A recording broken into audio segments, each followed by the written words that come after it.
ಪ್ರಗತಿ ಪರಿಶೀಲನಾ ಸಭೆಯಲ್ಲಿ ಮಾಜಿ ಎಪಿಎಂಸಿ ಅಧ್ಯಕ್ಷ ಸುನಿಲ್ ನಾಯ್ಕ್ ಹಾಗೂ ಶಾಸಕ ಶಿವರಾಮ ಹೆಬ್ಬಾರ್ ನಡುವೆ ತೀವ್ರ ವಾಗ್ವಾದ ನಡೆದ ಘಟನೆ ಬೆಳಕಿಗೆ ಬಂದಿದೆ. ಶಿರಸಿಯಲ್ಲಿ ನಡೆದ ಸಭೆ ಕೆಲಕಾಲ ಗದ್ದಲ ಕೋಲಾಹಲಕ್ಕೆ ಸಾಕ್ಷಿಯಾಯಿತು. ಶಿರಸಿ ಹಾವೇರಿ ರಾಷ್ಟ್ರೀಯ ಹೆದ್ದಾರಿ ಕಾಮಗಾರಿಯ ವಿಳಂಬ ವಿಚಾರವಾಗಿ ಸುನಿಲ್ ನಾಯ್ಕ್ ಅವರು ಶಾಸಕರನ್ನ ತೀವ್ರವಾಗಿ ತರಾಟೆಗೆ ತೆಗೆದುಕೊಂಡಿದ್ದಾರೆ. ಕಾಮಗಾರಿ ಸ್ಥಗಿತಗೊಂಡಿದೆ, ನಮ್ಮ ಸಮಸ್ಯೆಗಳನ್ನ ಕೇಳೋರು ಯಾರೂ ಇಲ್ಲ, ಬದುಕಿಗಾಗಿ ಹೋರಾಟ ಮಾಡುವ ಪರಿಸ್ಥಿತಿ ಬಂದಿದೆ, ನೆಮ್ಮದಿಯಿಂದ ಬದುಕಲು ಬಿಡಿ ಎಂದು ಆಕ್ರೋಶ ವ್ಯಕ್ತಪಡಿಸಿದ್ದಾರೆ. ಬನವಾಸಿ ಗ್ರಿಡ್ ಯೋಜನೆ ಕುರಿತು ಮಾತನಾಡಿದ ಅವರು, 13 ವರ್ಷಗಳ ಹಿಂದೆ ಭೂಮಿ ಪೂಜೆ ನಡೆದಿದ್ದು ಉದ್ಘಾಟನೆಗೊಂಡು 4 ವರ್ಷವಾದರೂ ಇನ್ನೂ ವಿದ್ಯುತ್ ಸಂಪರ್ಕ ಸಿಕ್ಕಲಿಲ್ಲ. ರೈತರ ಸಂಕಷ್ಟವನ್ನ ಯಾರೂ ಗಮನಿಸುತ್ತಿಲ್ಲ ಎಂದು ಆರೋಪಿಸಿದ್ದಾರೆ. ಇನ್ನು ಏತ ನೀರಾವರಿ ಯೋಜನೆ ಕುರಿತು ಕೂಡ ಅಸಮಾಧಾನ ವ್ಯಕ್ತಪಡಿಸಿ, ಅನುಷ್ಠಾನಗೊಂಡ ಯೋಜನೆಯಿಂದ ಒಂದು ಹನಿ ನೀರು ಬಂದಿಲ್ಲ ಎಂದು ಕಿಡಿಕಾರಿದ್ದಾರೆ.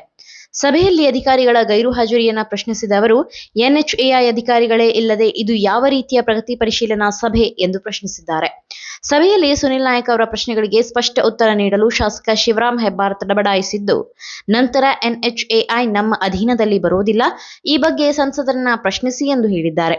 ಶಾಸಕರಿಂದ ಸಮರ್ಪಕ ಉತ್ತರ ಸಿಗದ ಹಿನ್ನೆಲೆಯಲ್ಲಿ ಅಸಮಾಧಾನಗೊಂಡ ಸುನಿಲ್ ನಾಯ್ಕ್ ಅವರು ಸಭೆಯಿಂದ ಮಧ್ಯದಲ್ಲೇ ಹೊರ ನಡೆದಿದ್ದಾರೆ. ಘಟನೆ ಸ್ಥಳೀಯ ರಾಜಕೀಯ ವಲಯದಲ್ಲಿ ಚರ್ಚೆಗೆ ಗ್ರಾಸವಾಗಿದೆ. ಅದರ ಸ್ಪಷ್ಟೀಕರಣ ಓಪನ್ ಮೈಕಲ್ಲಿ ಹೇಳ್ರಿ. ಕೊಟ್ಟಿದ್ದು ಕೊಟ್ಟಿಲ್ಲ, ಯಾಕೆ ಕೊಟ್ಟಿಲ್ಲ ಹೇಳಿ.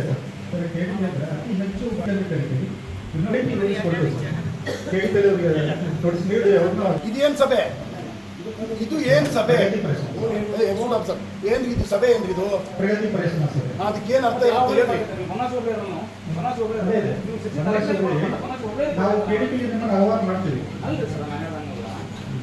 ನೋಡ್ರಿ, ಶಾಸಕರಿಗೆ ಗೊತ್ತಿಲ್ಲ, ನೀವು ಹೇಳ್ತಾ ಇರೋದು ಅವ್ರು ಕೆಡಿಪಿ ಮೆಂಬರ್ ಬಗ್ಗೆ ಅಂತಾರೆ.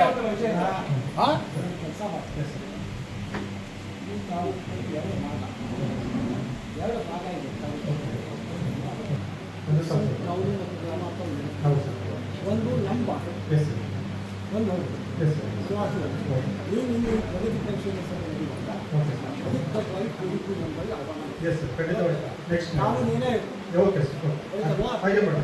ಸ್ವಾಗತ ಕೋರಿದ್ದೀವಿ. ನನ್ನ ವಿಷಯ ನಮ್ಮ ಬದುಕಿಗಾಗಿ ಹೋರಾಟ. ಶಾಸಕರೇ, ನಿಮಗೆ ನೀವು ಈ ರಸ್ತೆಯಲ್ಲಿ ವಿಷಯ ಹೇಳಕ್ಕೆ ಮಾತಾಡ್ತೀವಿ. ಈ ರಸ್ತೆಯಲ್ಲಿ ಸಭೆ ನಡೀಬಾರ್ದು ಅಂತಾನೆ. ಸಭೆ ನಾವು ಬದುಕಬೇಕಲ್ಲ, ನಾವು ಬದುಕಿರ್ತಾನೆ ಸಭೆ ನಾವು ಬದುಕಬೇಕಲ್ಲ ಸರ್. ನಾವು ನೋಡಿದ್ದೀರಾ Haveri to Sirsi road? Haveri to Sirsi ರಸ್ತೆ ನೋಡಿದ್ದೀರಾ ಸರ್? ಬಂದಿದ್ದಾರಾ ಇಲಾಖೆಯವರು? ಬಂದಿದ್ದಾರಾ ಸರ್? ಒಂದು ಸರ್, ಇನ್ನೊಂದು ಪ್ರಶ್ನೆ. ನಾನು ಪ್ರಶ್ನೆಗಳನ್ನ ಕೇಳ್ತೀನಿ, ಆಮೇಲೆ ಉತ್ತರ ಕೊಡ್ತೀನಿ. 3 ಪ್ರಶ್ನೆಗಳಿಗೆ ಕೇಳ್ತೀನಿ. ಎರಡನೇದು, ನಾವು ರೈತರು, ಬನವಾಸಿ ಭಾಗದ ನಾವು ರೈತರು. ಗ್ರಿಡ್ 13 ವರ್ಷದಿಂದ ಗುದ್ಲಿ ಪೂಜೆ ಮಾಡಿದ್ವಿ, ಉದ್ಘಾಟನೆ 4 ವರ್ಷದಿಂದ ಮಾಡ್ತೀವಿ. ಇಲ್ಲ, ಬೆಳಗ್ಗೆ ಬಂತ ಇಲ್ಲ. 2, ಸಿದ್ದರಾಮಯ್ಯನವರು ಸಾಹೇಬ್ರ ಕಾಲದಲ್ಲಿ ಏತ ನೀರಾವರಿ ಯೋಜನೆ ಮಾಡಿದ್ವಿ. ಅದು 13 ವರ್ಷದಿಂದ, 12 ವರ್ಷದಿಂದ ನೀರೆತ್ತಿದ್ವಾ? ಇಲ್ಲ. ಆ ಇಲಾಖೆಯವರು ಯಾರು ಬರ್ತಾರ? ಆ ಗೌರವ ಇರಬೇಕಲ್ಲ, ಇಲಾಖೆ ಬರಬೇಕಲ್ಲ. ಬಂದು ಮಾತ್ರ ಪ್ರಗತಿ ಪರಿಶೀಲನೆ ಆಗುತ್ತೆ.